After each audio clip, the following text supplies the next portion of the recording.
Morning, we load status and we've got a friend's car in for an intercooler. You see that we've got the tools out, we've got a little tub for all the nuts and bolts and screws, and let's get it.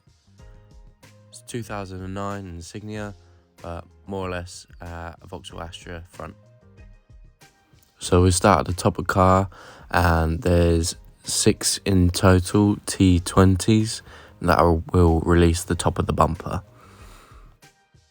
So we come down to the passenger side of the car, and in the wheel well, you've got 1, 2, 3 T20s. I would recommend getting some before this job to replace, because some of them are a bit stuck. And as you can see, the clip was a little bit tangled in itself and had sheared itself off. That's why that one didn't get taken out.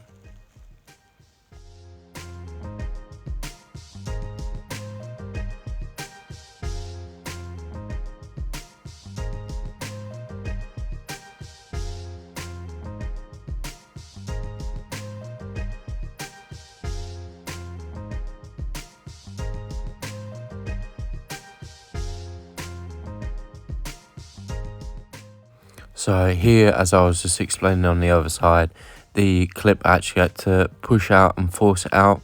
It did not want to come undone because the T20 was rusted and I couldn't get a bit into it to undo it.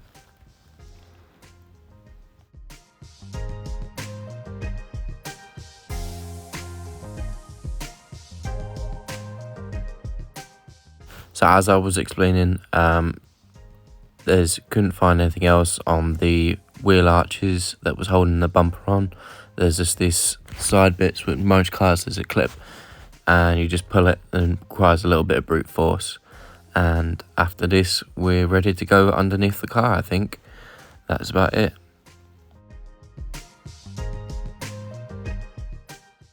Just to say again, I would recommend getting some of these screws and clips to replace as you go. Makes the job a lot easier. So we've now made our way underneath the car. There's a 8mm bolt there. It's not necessary to undo, but you would do if you had the trim, and 4 clips that you need to pop and pry off. I would just use a standard pry bar or a solid screwdriver just to pop them off. They're not that come on. And then you can see the hinge fixing points, they need to come undone as well. So as I was saying about the 8mm bolt, you can undo it, but the trim is missing. So here there should be some, but at some point the trim or the car is bottomed out onto a curb or something. But just remove that and you should gain access to the fixing points for the lower part of the bumper on both sides. So the fixing points for the lower part of the bumper are an E12, I believe that is. Comes in the Halfords set. It's like an inverted star piece, and on the other side it's a nut that's just held in place. There's no need to be holding against it. Here I've got an adapter and a 13mm spanner just to hold the socket, and it ratchets it out.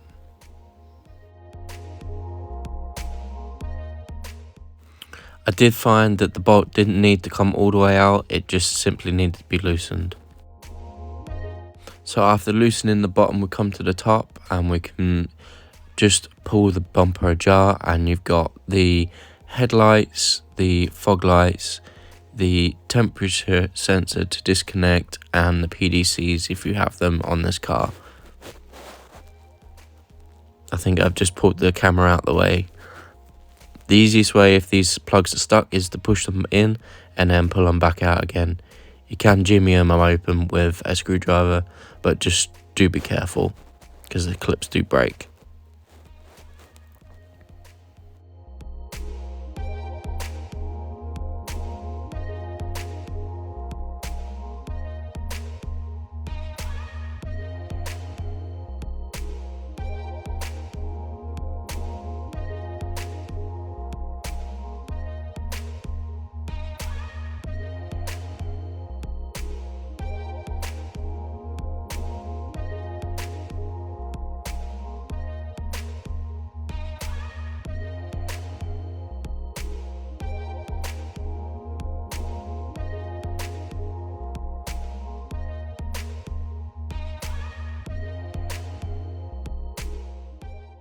So now we can fully see what we need to get to. It's not the front core there, it's the one in the middle, along with the power steering cooler on top of it. And these are the Jubilee clips we're gonna undo in a little bit to get to the intercooler off.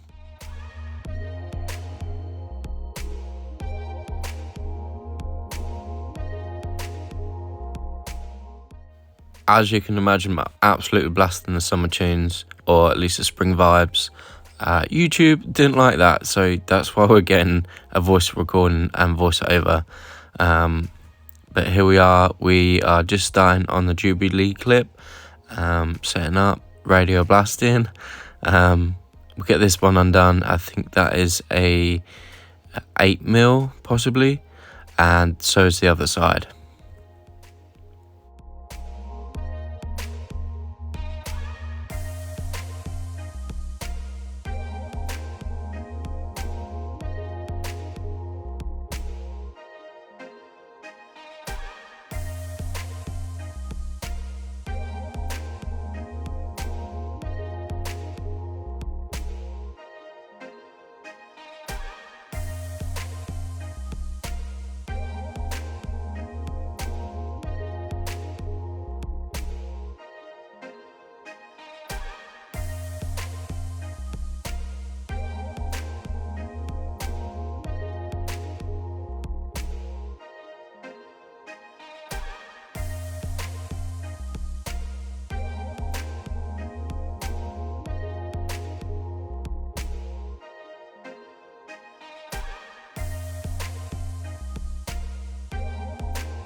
So here I'm showing the Jubilee clip, and there is also the sensor for the front radiator to take off.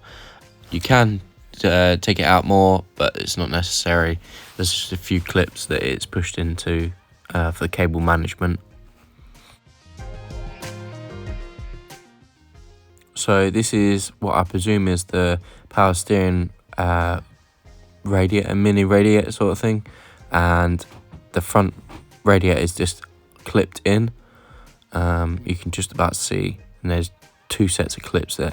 You've got the front, and then you got the back that clips into the rear radiator or cooler. And you just have to be gentle with these, but you can get a screwdriver and just pry them out. And that's same on the other side.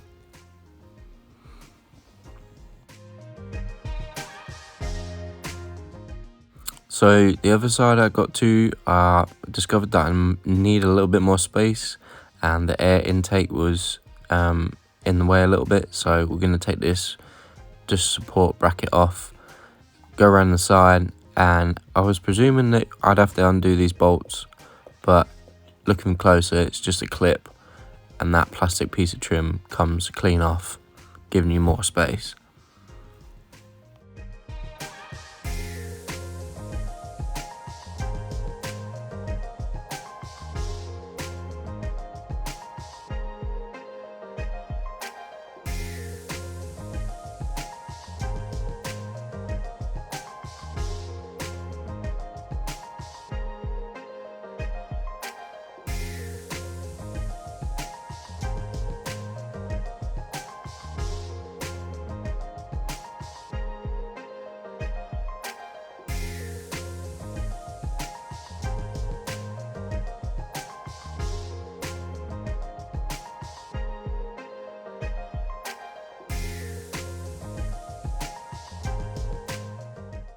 So here I am on my Bill Bob top. It is possible.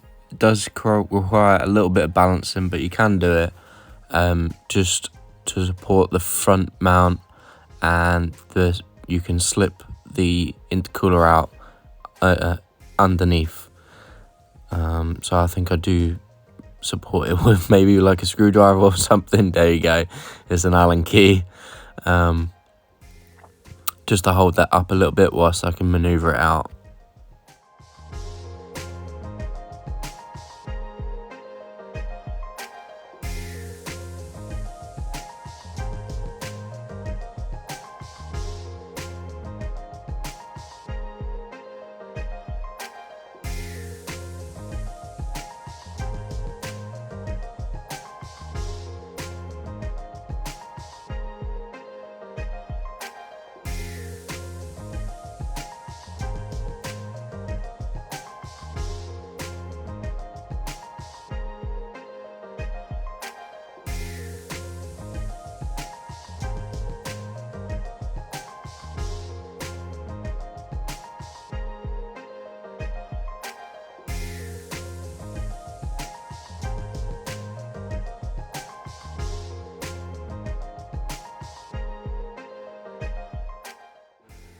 So what I was actually struggling to bear with was on the other side, the clipper got caught, and that's what I was fighting against. And soon in a minute, you'll just see me realise that it's actually caught on the other side.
So we're just about finished up. I'm going to go for some lunch, alright? Overall, this job wasn't too bad. I would say if you wanted to, it could probably take you about 3 hours total. So in this little clip, I'm just trying to see where it is. We did identify a vein damaged. So we managed to get a second-hand core for quite a good price. And here is me, just a quick time lapse, putting the core back in.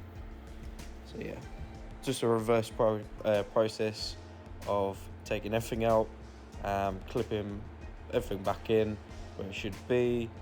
I think most importantly is these two Jubilee clips. I did start the car up, and one of them did pop out, so it is quite important that you line them up. This is load status, and thank you for watching. Subscribe, and any questions just drop them in the comments. Peace.